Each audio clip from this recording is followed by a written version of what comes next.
Welcome to the podcast. Today we are discussing a book called Reframing Notes, which explores the power of perspective through short stories. The author uses these narratives to help readers transform difficult experiences. It is essentially a toolkit for mental flexibility. That sounds interesting, but what exactly is reframing in this context? I am not familiar with the term as a psychological concept. Reframing is a psychological technique where you intentionally change how you perceive a situation or experience. This shift in viewpoint alters its meaning and your resulting emotional reaction. The book presents this through short, digestible notes mirroring our fast-paced communication style. Short notes sound accessible. Who is this book primarily written for? Is it just for teenagers dealing with issues? While many stories center on adolescent psychological trauma, the book is designed for a wide audience. It targets teenagers needing validation, parents seeking insight, educators, and even therapists. The goal is universal personal growth through understanding adversity. That makes sense if the themes are broad. Can you give me an example of the kind of difficult situation these stories tackle? Certainly, one story deals with a teenager named Alex struggling with the vulnerability of his voice cracking during puberty. This physical change caused him deep embarrassment and fear of judgment from his peers. How does changing the perspective on something physical like a cracking voice actually help? It seems like a fixed biological event. The reframing occurs when Alex stops seeing the cracking voice as a sign of weakness or immaturity. Instead, he reinterprets it as a symbol of his necessary transition into adulthood. This shift allows him to embrace vulnerability as a source of strength and authenticity. I see the shift from shame to transition.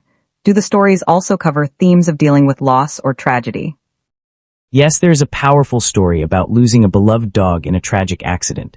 Initially, Alex is consumed by grief, guilt, and despair, feeling the world lose its color. This represents profound, uncontrolled loss. That sounds heartbreaking. How does one reframe such a definitive tragedy into something positive or triumphant? The reframe involves shifting focus from the tragic event itself to the enduring evidence of deep love and connection that existed. Alex honors the memory by advocating for responsible pet ownership, turning personal pain into public purpose and resilience. That is a significant transformation. Beyond the stories, does the book offer practical methods for listeners to try this themselves? Absolutely, the book includes practical exercises like cognitive restructuring and visualization techniques. For example, visualizing success or replacing a negative thought object, like a dark cloud, with something positive like the sun. Visualization is something I have heard about.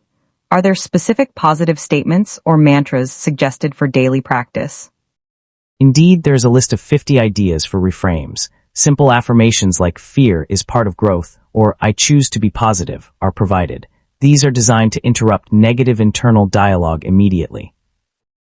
50 ideas is quite a resource. Are all these stories about the same character, Alex, or are they varied case studies?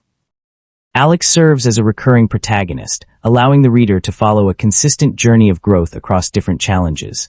However, the specific trauma in each note, betrayal, parental control, fear, is unique, making the lessons widely applicable.